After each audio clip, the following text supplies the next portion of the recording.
either south or north from the CBD. I see. It's not safe. I can remember, we used to go in Joel in Hillbrow. Yeah? I wouldn't drive through Hillbrow. Yeah, I feel the same way, unfortunately. I'm kind of scared of it. I had a friend of mine, his glasses were stolen off his face in Hillbrow. His glasses, the man needs them so that he could see properly. Ew. I know of a guy who's driving through CBD, and he had his window open. His cigarette was pulled out of his hand. He had what? His cigarette was pulled out of his hand.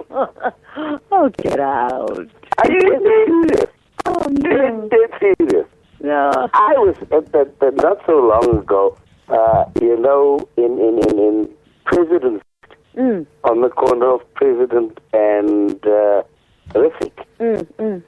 You've got the old town hall where the legislature is now. On that corner, I was driving my car, and this guy comes, puts his hand in front of his, in the front of his stand, and he says, "Give me the cell phone and the laptop, otherwise." Otherwise what? And you're stuck in traffic. No idea.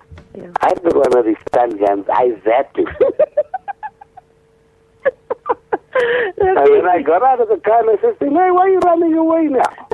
Don't you want a cell phone? This is what is happening in the CBD. Do you blame the people for moving away from the CBD? Yeah.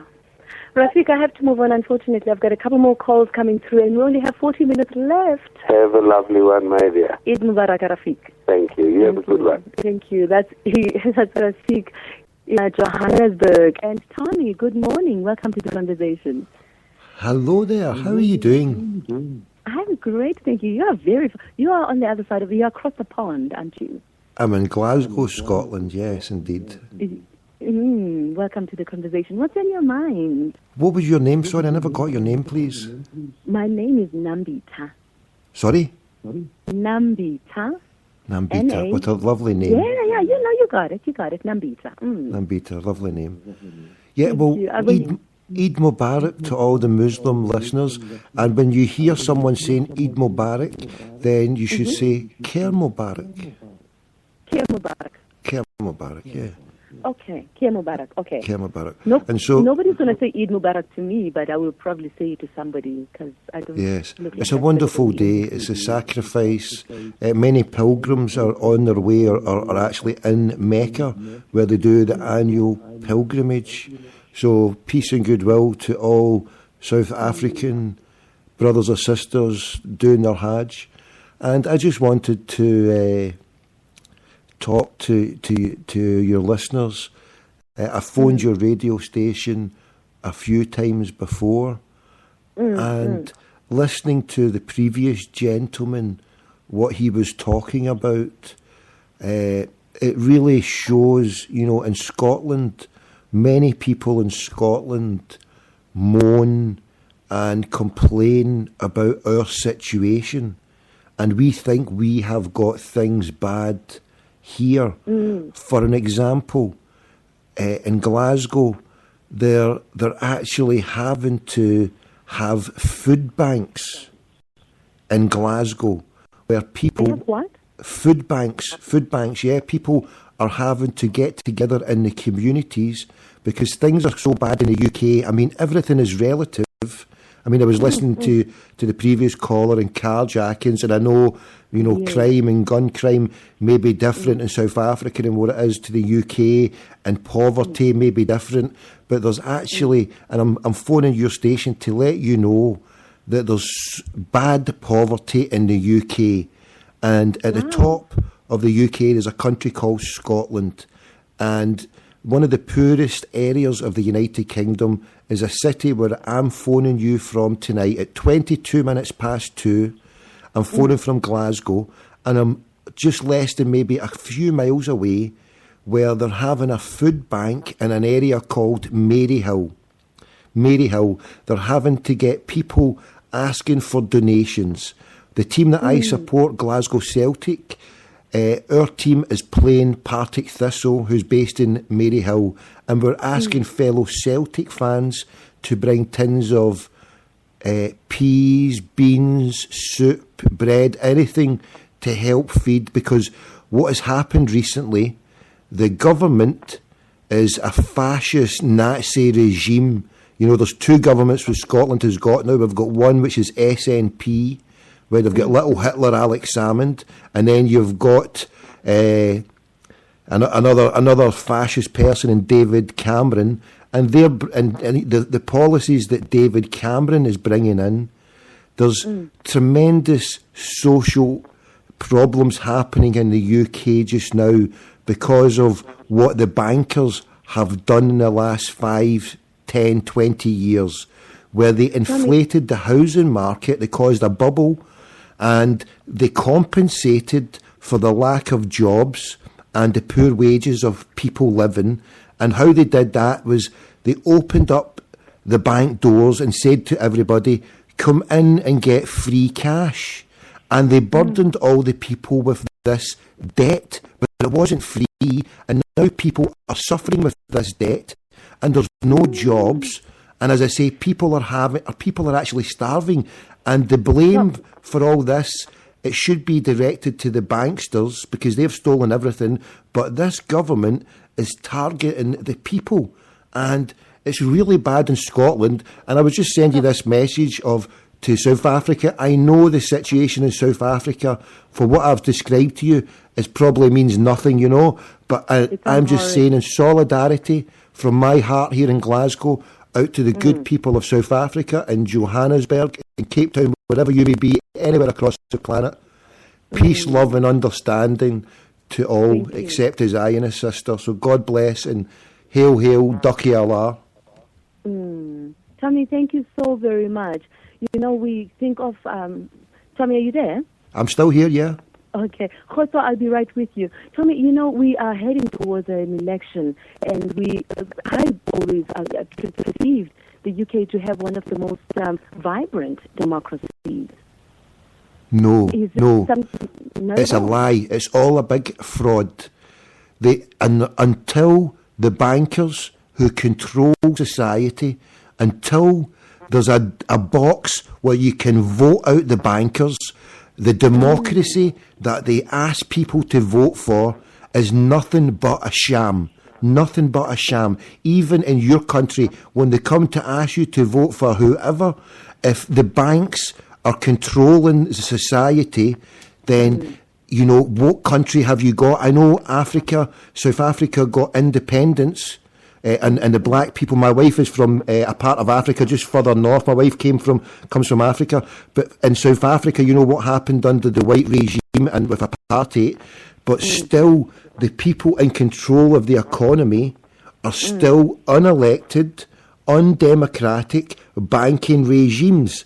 And until all the countries of the world unite, all the good people unite and displace the illegal banking cartels who control the planet by using usury, by using interest. And interest has been prohibited by the three main monotheistic religions. Islam, Judaism, Christianity have all forbade interest in its form. And this is the last defining struggle to help save mankind from an Armageddon that has been put upon the planet by the illegal banksters. So I send best wishes and solidarity to the people of South Africa, and our fight is your fight and your fight is our fight, and together, God willing, we'll see it through. So peace and love, Eid Mubarak, and to Christians and Jews everywhere and whatever religion, take it easy and God bless, and Ducky Allah. Thank you so much, Tommy in Glasgow in Scotland. Thank you so much for that. Wow, okay, message from across the pond.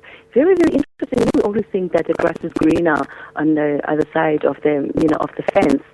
And unless, of course, we're looking at Zimbabwe, then we don't think it's greener. But, we're receiving words from somebody who is in Glasgow, in Scotland, in the UK. And I'm just wondering how many of us were swayed or affected by Tommy's words. I'd like to hear from you. It's 28 minutes past 3 o'clock here in Overnight Live. That's Radio 702-567. You keep this up, I'm not going to be able to... Listener, do you realize that we still have not made it to our song for the day? Listen, your text messages are coming in fast and furious. Your calls are coming through, and I really wanted to play that song. And Khozo, there you are. Good morning. Good morning, ma'am. How are you? I'm great, thanks. Welcome to the conversation. Thank you very kindly. Yes. Just want to debunk a few myths. First myth, that in 1994 we got freedom. Democracy and not freedom. Let's just start there. Yes. Freedom itself, being a concept, comes with quite a bit. Freedom to me would mean the ability to be able to get work. We need to get work to be able to sustain yourself, your family, and so forth.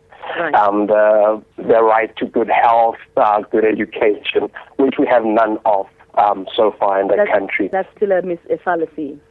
It's big time a fallacy. Second one, the failure of the current government to tell the people that we are voting for them on a false premise. The premise upon which their campaigns are based is that it basically comes built on the Freedom Charter. Now, I'd like to put some points across, and I'm not going to take too long. Then I'll cover your EFF issue, Julius. 1990 on the CODESA talks, certain concessions were made, not mainly politically, but mostly economically, which has rendered the Freedom Charter null and void. Whereby the RDP, which was the ventilated Freedom Charter, was kicked to the curb in favor of GEAR in the 90s. And that effectively made sure, the Freedom Charter speaks of, for lack of a better word, I'll put it as nationalization, right? However, we have so much privatization in government currently. We have over 300 government private entities within government or state-owned enterprises, which are run as private entities within government. We have a hugely inflated governance structure which is eating away at the fiscus of the country. For me, I'll put for an example, we do not need provincial governance. We need an administrative structure at provincial level which will make sure it gets to where it needs to go, to local government. So it basically is a fallacy upon which they are basing their campaigns. And it's unfortunate that South Africans are not realizing that we are continuously being duped by corrupt individuals whose only interest is not the nature of the national interest, but is actually their own bank balances. I think they should actually change their slogan to "Together we can do more for our bank balance." Khozo, I want to just put the brakes on a little bit. I'm enjoying what you're saying on many different levels. One, though, is a sobering word that is coming out of you. And I've been just a little perturbed, or rather concerned, for the young people that are believing that the EFF is able to solve the problems just by being voted on. Okay. Unfortunately, the EFF cannot do that. I'll tell you why. Right. We'll let them go. There. They're getting a bit heavier on their own side. So that was freaking radio. I'm just looking at the question here put on the board. John, what's it called here? Let's see. South African talk show. Right. Who was it? Right. John Zombie. Here. John Zombie. How easy is this to do? It's quite easy, mate. Quite easy. It goes through the Skype. There's a thing you need to upload called virtual audio cable. And it opens up. It's quite complicated to set up. I couldn't even begin to tell you or explain. It's out with my... I wouldn't, honestly, it's to do this. Oh, there we go. There's the annual report. I finally got the annual report. Here we go. Quite a few pages. Huh? What pages are we going to? Somebody says page 25. Finally got the report. put it in ages ago. It's finally come up.